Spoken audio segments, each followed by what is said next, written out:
Hello, আসসালামু আলাইকুম। কেমন আছেন সবাই? অনেকেই তো বাঁধাকপি চিংড়ি মাছ দিয়ে ভাজি করে খান, কখনো কি ডিম দিয়ে ভাজি করে খেয়েছি? আমি পেঁয়াজটা দিয়ে রসুনটা দিয়ে একটু ভাজা ভাজা হয়ে গেলে এর মধ্যে ডিমটা একটু ভাজা ভাজা করে নিচ্ছি। এর মধ্যে দিয়ে দিচ্ছি একটু জিরা, গুঁড়ি করা জিরা দিয়ে দিচ্ছি।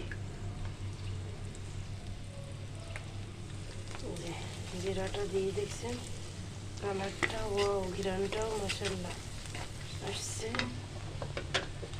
এখানে গাজর, আলু, বাঁধাকপি একটু ভাপ দিয়ে নিয়েছি। এখন এটা এখানে দিয়ে দেব। এটা দিয়ে দেখেন চিংড়ি মাছ দিয়ে খাওয়ার কথা সবাই ভুলে যাবেন।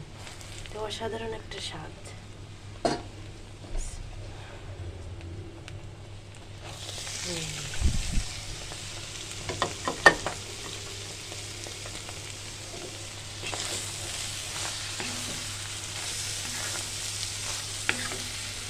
সবাই তো চিংড়ি মাছ দিয়ে বাঁধাকপি ভাজি খান, এভাবে একবার খেয়ে দেখেন, ট্রাই করে বাসায়। চিংড়ি মাছ দিয়ে আর খেতে চাইবেন না কখনো। লোভনীয় স্বাদের।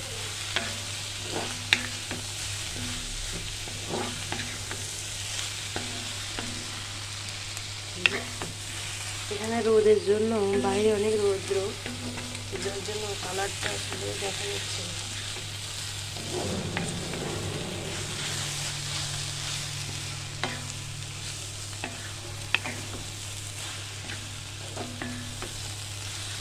একটু খেয়ে দেখি, টেস্ট করে।